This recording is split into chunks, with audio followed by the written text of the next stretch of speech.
Peace and love, and welcome to another episode of The Purple Couch with your host, yours truly, DayatraAmber. And today's episode, I would like to talk to you about anxiety. Anxiety. What is anxiety? Right? We hear this word all the time. I'm feeling anxiety. Oh, I'm so anxious. Um, Anxiety is based in fear. Anxiety is based in fear. So it's usually a situation where you can say, I'm afraid that something will happen. I'm afraid that something did happen. I'm afraid something is going to happen, is where anxiety comes from. And in its rawest form, it's our natural response to danger. So we have what we call a fight or flight response, right? It's a very base gut response. Sometimes we will have this response physiologically before we even know what the danger is. So it's very intuitive. It's very, what's the word I'm looking for? Instinctive. Instinctive. Very instinctive, right? So sometimes we can get those like butterflies, what feels like butterflies in our stomachs or in our chest, or just feels like something ain't right. And it's the feeling you get when you're walking into a fight. Sometimes you might know you're walking into a fight. You might not know you're walking into a fight. But you may know instinctively, I'm walking into some danger. Some danger is close by, right? Some danger. So we have a fight or flight response to danger. So we're either going to fight, sometimes to the death, or we're going to run. We're going to run for our lives. We're going to run for our lives. And sometimes you can throw freeze in there as well, because some of us will just freeze like a deer in headlights, Sometimes our feelings, that anxiety is so overwhelming to us that we just fuck around and freeze. Don't know what to do.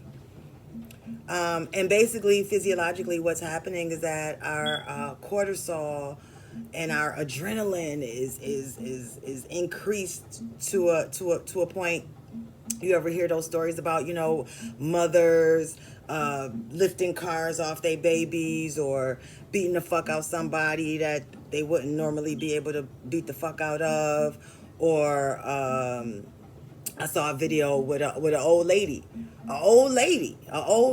her husband. They was both old. The bear got on him.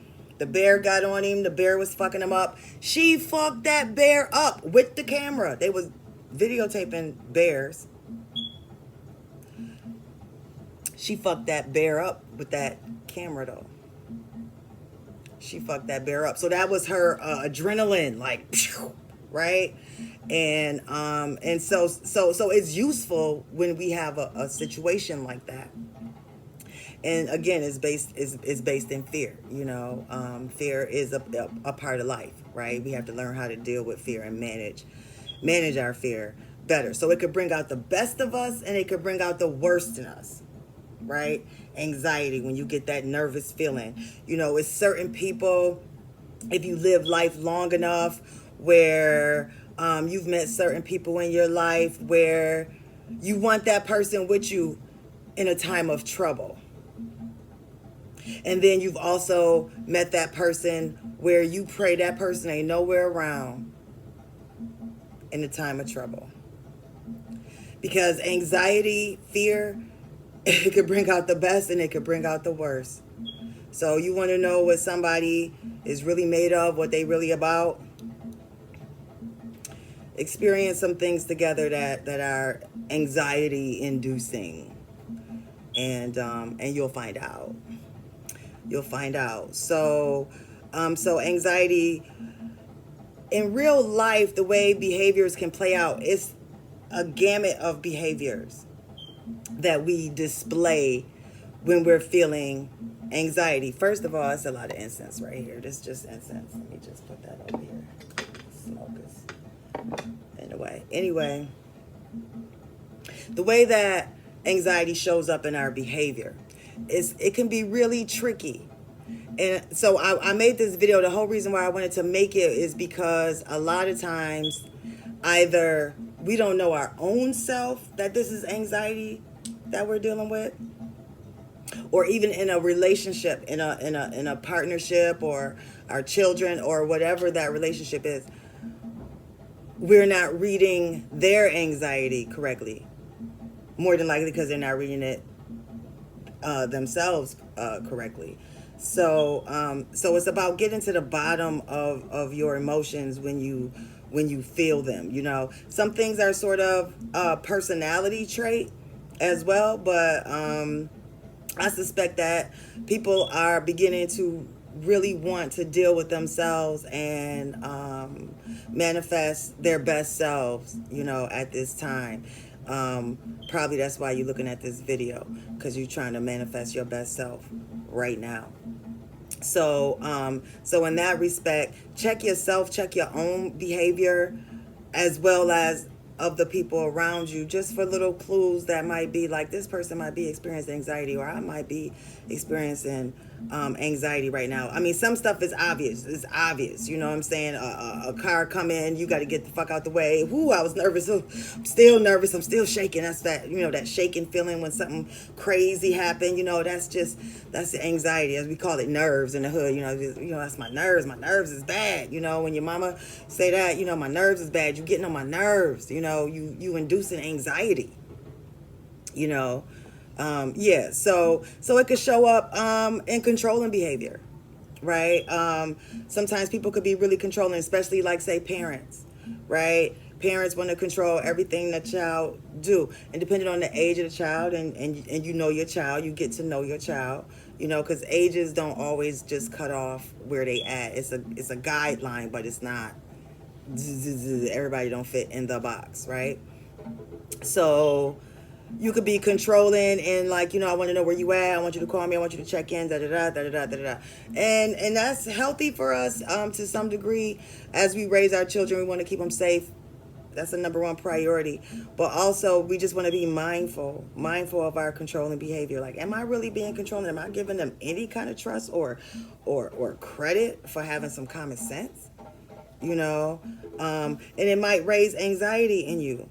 So later on in the video, I'm going to talk to you about how we can deal with our anxiety levels and keep them down to a minimum, so that you're not acting out your anxiety where you don't mean to project it, which is usually inside of our relationships, our most precious ones, right? The people closest to us. So we want to be careful with that. You know, sometimes people are just nervous. I just worry. You always hear, moms are notorious for worrying, right? But people worry for all kinds of reasons. Business people worry. You know, it's people that are like workaholics, and workaholic type people. They worry. They have anxiety. They feel like if they don't do this shit, nobody's gonna do it. It's got to get done. They put all that energy in that. Not that there's anything wrong putting your energy into your projects, but you got to be careful to be mindful to keep balance. And check out who you hurting, if it's hurting yourself or your relationships. Either one, it's a problem. You got to deal with it. You got to balance that. You got to balance that for our optimal health. Now, most commonly, anxiety actually comes out as anger. Now, if you watch my last video that I did about depression, 7 symptoms of depression, you will notice that the number one symptom of depression that I noted in that video is also anger. I bring up anger again for anxiety, because we tend to push things out through anger. You know, anger seems to be the most normalized emotion to express. We don't say, oh, I'm having anxiety. We just get mad, right? People not moving fast enough around us, rushing, pushing people around, right? It could come out in a sort of a bullying behavior. You know, it could come out like that. I've been guilty of that, where I had to be humble enough to hear that about myself from my loved ones. You know, so that's something that I work on. You know, sometimes I get nervous when it's time to go. I like to be on time. So, you know, that's a thing. You know what I mean? But Sometimes people around you don't know how to be on time. So you start getting that feeling. Ooh. So then you start getting bitchy. Or you start, talking shit. Like, let's go, let's go, let's go. And, it don't necessarily call for all that. It's a time and place for everything. So, we just want to look for balance. We want to look for balance. But you got angry people in your life, people that you know is angry. Check in with anxiety and depression with them. Check in with them and what's really going on. And so right now, I want to give some healthy tips on how to manage anxiety and how to determine whether it's a real problem that needs professional help or if you can just do some things to help yourself. So, no matter what we're trying to heal from or what we're trying to address, we have to pay attention to our basic needs. Our basic needs, right? So, our basic needs have to be met. Are we safe?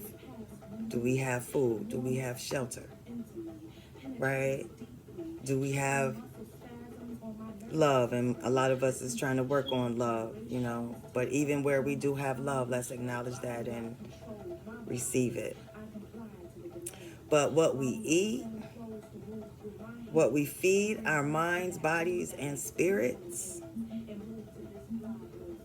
is so important in dealing with any issue, especially mental health issues. Some things are just how you're made, how you're built, but everything can be worked on and everything can be dealt with on a lens of higher spiritual guidance, which is balance, right? Balancing ourselves. So we want to eat good, plant-based diet, and eating whole foods and taking time to fast sometimes, detoxifying our bodies, keeping our temples in optimum condition so that we can be at our best vibration-wise or frequency-wise to receive the spiritual messages we need to receive, and also for our minds to work best. Even for our minds to work best, for us to think straight and be productive, we need to have healthy bodies. So it's a plethora of information online as to how to approach eating healthy, but make the intention. It starts in the mind. You got to want to. Once the student is ready, the teacher will appear. So we need to be able to name it. Name that this is what's happening. Oh, this is anxiety. Oh, I feel that. I know what that is, right? So once we know what it is, then we can deal with it. We can take a moment. We can take a deep breath. We can stop. Unless you're a surgeon or somebody in an emergency situation or some emergency, life and death is happening around you, you could take a minute for yourself, for your own well-being. Take a minute. And if we develop a practice and a ritual on a daily basis, that makes us more resilient for when something does occur. Something will occur. Something gonna happen out the ordinary. It's life. What that is, who knows? I'm sure we all have stories of crazy shit that has happened in your life so far. Crazy shit happens all the time. And for us to stay, sane, I guess, for lack of a better term, we have to put on our armor, so to speak, put on our uniform of meditation, exercise, wellness, eating right, healthy thoughts, and where you find yourself being really like, I can't seem to get out of this hole. This person aggravates the shit out of me and I don't know why. Sometimes you got to just walk away from people because they're causing you anxiety. You just got to walk away. But if it's an important relationship, we need to find the language in which we can communicate without offending each other and making each other feel some kind of way and end up arguing, fighting. But to really confront, I don't want to say confront, I just want to say engage with each other on a really honest level. But I think we are better equipped to do that once we begin to engage ourselves in honest conversation. So engage the self in honest conversation, right? Be able to name it when you see anxiety happening in your own experience, right? And confront it and deal with it. Take a time out, take a minute to yourself. You know, exercise is huge. Exercise is huge. And again, creating a regimen, creating a routine for exercise so that you are able to get off some of that tension that can get built up over time. Over time, getting a good night's sleep, hella important. Hella important. Getting a good night's sleep. One thing I noticed that's beneficial too, and I don't know how many of y'all have had this experience, you had to at some point, but when I was a kid, I remember getting ready for bed, right? I remember getting ready for bed. So as a kid, getting ready for bed meant put on your pajamas, brush your teeth, wash your face, and then maybe you could sit down, have an apple or something, and watch a little TV before we went to bed, right? And then I don't know if it's the relationships I've been in or, you know, but I just started to notice like falling asleep, like not necessarily getting ready for bed. And it bothered me. I remember just thinking, I don't like just falling asleep where I am and then waking up in the middle of the night like, let me get into bed or not, you know.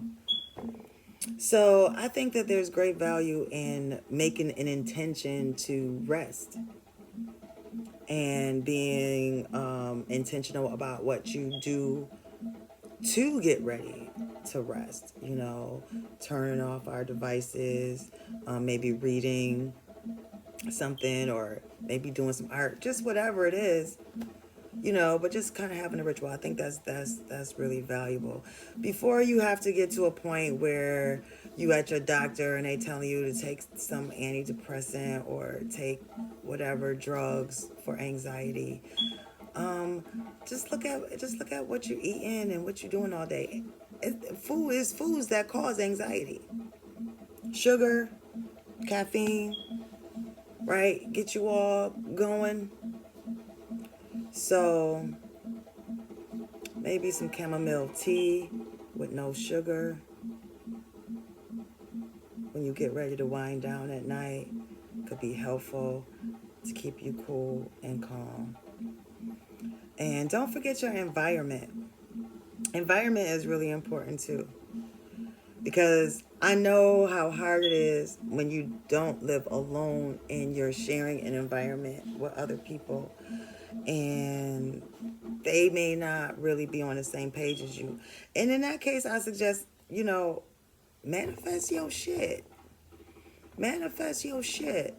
Because none of us should have to go home, not home, to an environment that don't feel like you, that don't feel like rest, that don't feel like home. For whatever reason it don't. Fix it. It might not be that simple. Hit me up, let me know, maybe we can talk about it. But we need to fix whatever is keeping our environment from being loving and warm and healing, right? Home is where we plug back in. You know, we sleep there. We eat there. We commune with the people we love the most there, to include our own self. So the healthier we are, the more plugged into the earth and rooted we are, the less anxiety we'll experience. I believe that even if we have a traumatic experience, it makes us more resilient and dealing with that and healing from that. So I hope you enjoyed it. I hope this was helpful. Thank you for listening. Don't forget to like, share, and subscribe to my channel. I'm DayatraAmber, DayatraAmber.com. I can help you get your shit together.